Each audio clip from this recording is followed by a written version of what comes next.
Good morning. So, growing up, I had a bit of envy for families who all looked like each other. There was this group of 4 sisters who all had the same red curly hair and freckles, and when you saw them coming, you knew who they belonged to. And while my sisters and I are all roughly the same height, although they would remind you very quickly that I'm an inch shorter than them, and we have blonde hair and blue eyes, the Jessup girls, as we've been called, don't necessarily have one distinctive look. My husband's family, on the other hand, does. The street genes are strong. So strong, in fact, that we went to his cousin's wedding about a year ago, and someone who had never met him recognized him as a street and went, "I knew you were a street for sure." This identification with family, it matters. And for some, the association can feel painful. We may resist this connection for so many different reasons. There are hurts and discomforts, sometimes a desire to be seen just for ourselves and not for something that we didn't ask for. Never wanted to sign up for either. Or for some of us, our differentness from the group put us on the outside. That while all the cousins who looked like each other were gathered for photos, some of us were left out. And for others, the connection feels like this beautiful gift, a moment of connection and recognition, where we see our grandmother's nose when we look in the mirror, or we trace those ears that seem to skip around the family, landing on a certain head every generation, as if they've been chosen for an auspicious task. So today, as we continue to explore 1 John, we're reminded of a new family identity that we have as children of God. John emphasizes a powerful shift for believers. This designation as children of God, it goes deep. Where Paul tends to use the language of adoptions, which indicates the chosen nature of us by God to enter into the family, John takes things in a different direction and suggests that God's seed is in us, that we are born of God. Being part of God's family, then, it's not just a label, it's a part of us, a profound transformation of our identity. That God, who is love itself, created us in love and wove that very love into our being. It's a family trait. In God's love, we're made family, and we're invited into the messy intimacy of a shared community. It isn't distant or secondhand, but in the nearness, it's personal and formative. As Rustin's mentioned for the last few weeks, this sermon from John is responding to ideas that were making their way into the early church about who Jesus was and what it meant to follow him. Now, the audacity of the incarnation was a challenge for folks as they attempted to wrap their minds around what it meant to have a Savior that was fully human and fully God at the same time. And if we're honest, that can be a hard one for us to understand too, really. After having addressed Jesus' nature and the challenges coming into this community, John now moves focus to our identity as children of God and the marvelous love that pours out from this kind of identification. This emphasis on love as a practice reinforces this repeated theme of Jesus' full humanity and draws the community back into what they know of how Jesus lived, that living in love, abiding in love, provides the example of the way forward. And it does for us still. And yet, somehow, we still get in our own way. We resist this family resemblance because of sin, fear, self-reliance, and brokenness. at times it feels almost inevitable, this breaking away, this self-reliance. It's like that tension that builds for so many of us, especially that summer after senior year in high school. It's just enough tension so you can move out and break away and be on your own, to break with that familial closeness. Now, I expect it's different for everyone in this room, but we often find that this sin, this resistance to love, it's rooted somehow in fear. Fear that God won't really be there to take care of us, that we can't trust God's love because look around us.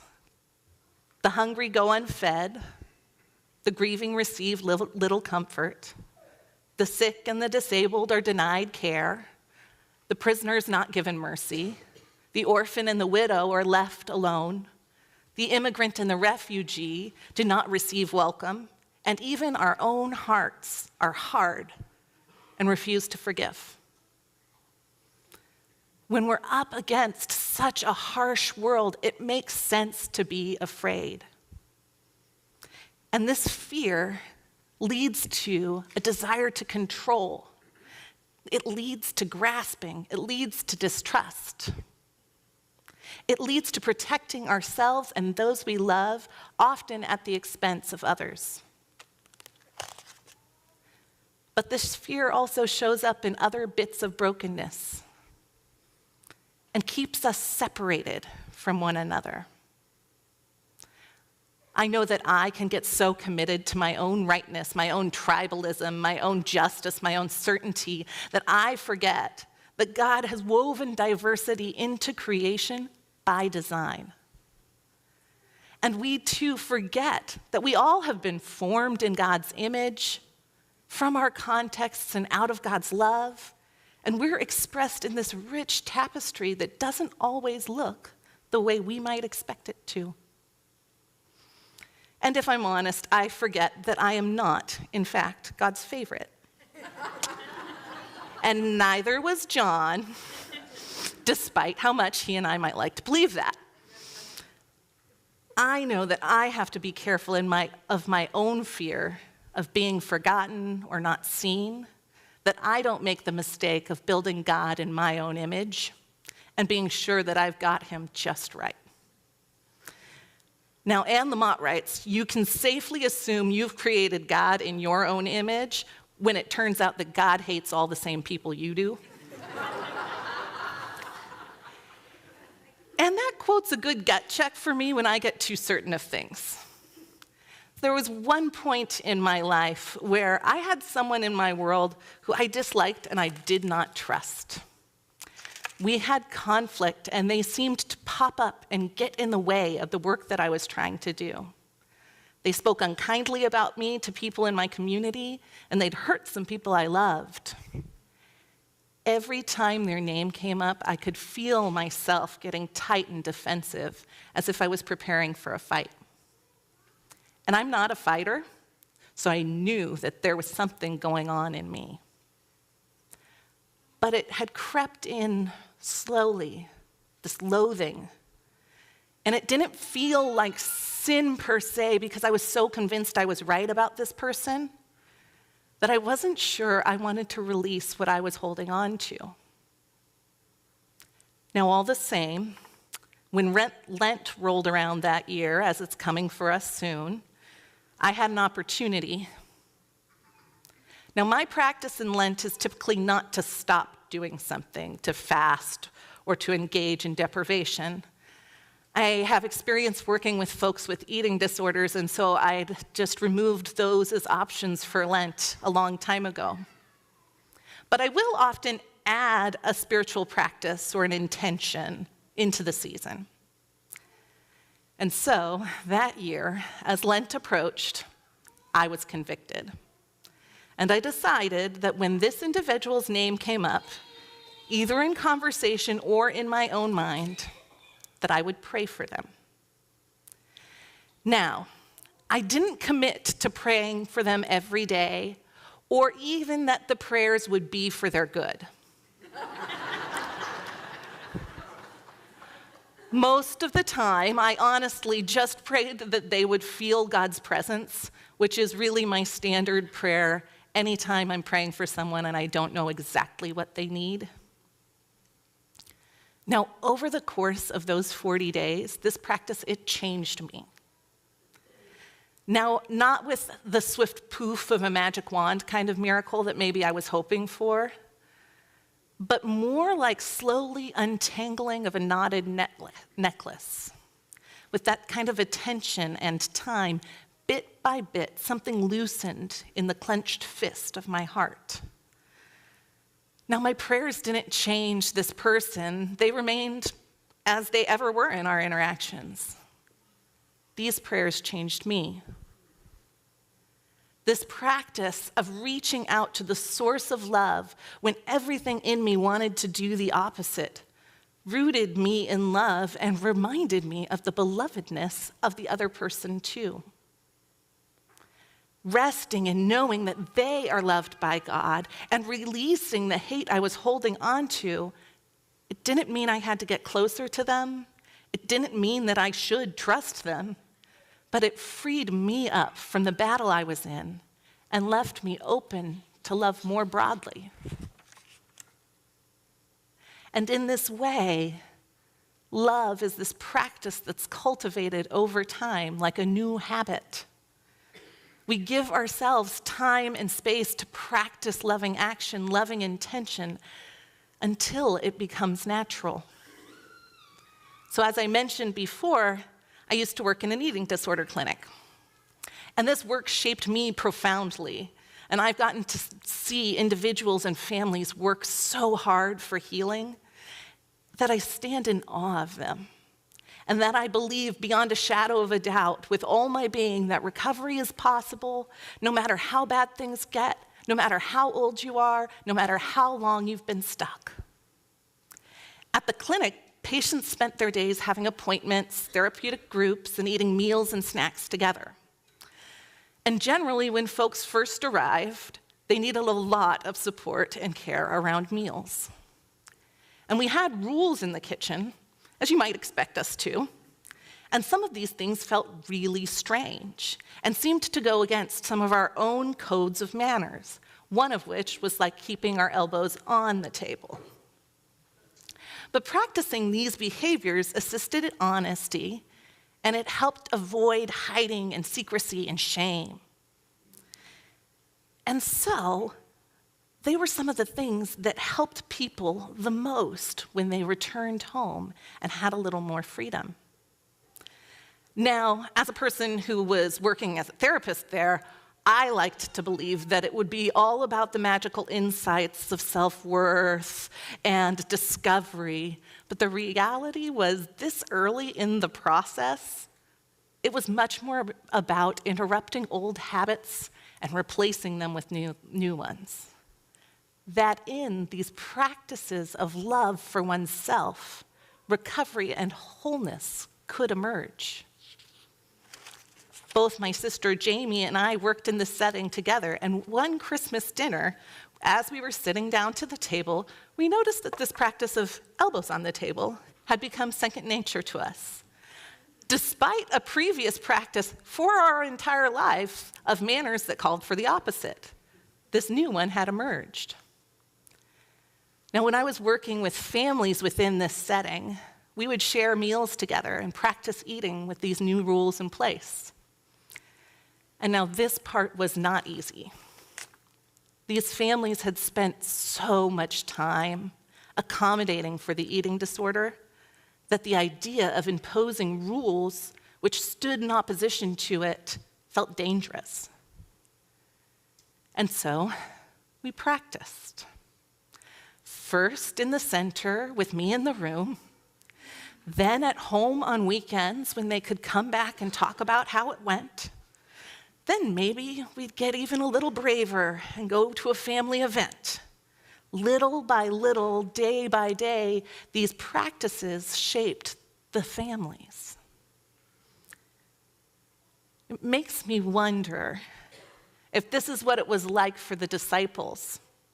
if the practice of living with Jesus, of watching him love and serving alongside him, if in that they were shaped by love, even when it went against old rules that they had followed, until this family trait of love becomes the norm.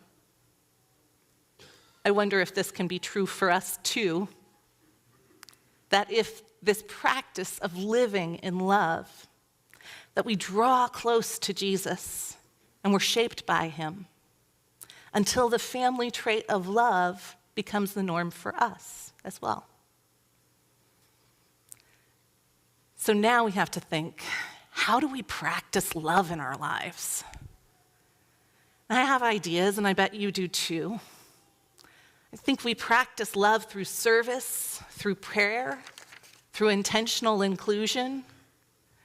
We can practice a love that's inconvenient and consistent. We can practice a love that holds boundaries and will change patterns for the beloved.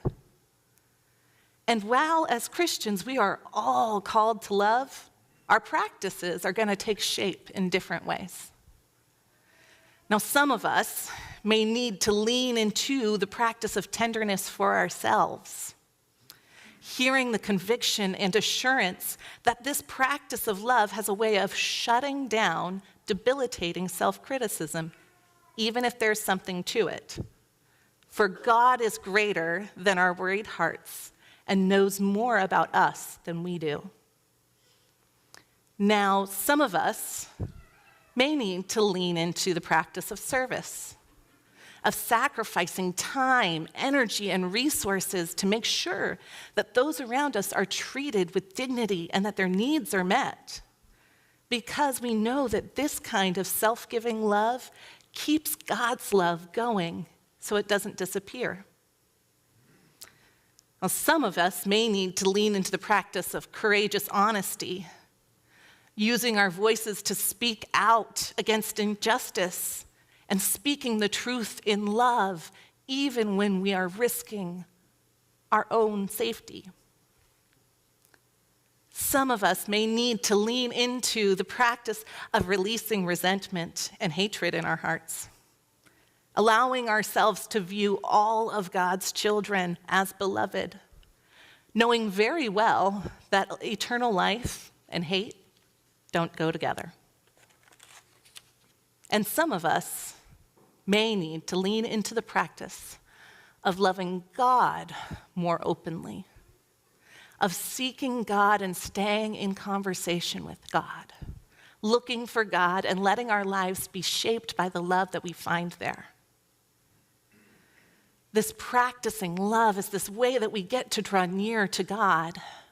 We get to experience God through loving action and relationships. The closer we get to love, the closer we get to the very heart of God. And when we make a practice of love, we're finding God exactly where God promises to be found, with us. So when we find ourselves struggling against these habits of love, when our old habits want to take us back into self-reliance, into grasping, into fear, love can help us find a way out. These practices of love can act like breadcrumbs in the forest that can help us find our way home.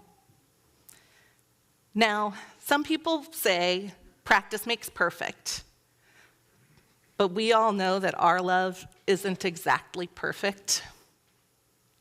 It's more of a sort of practice makes possible situation in some respects.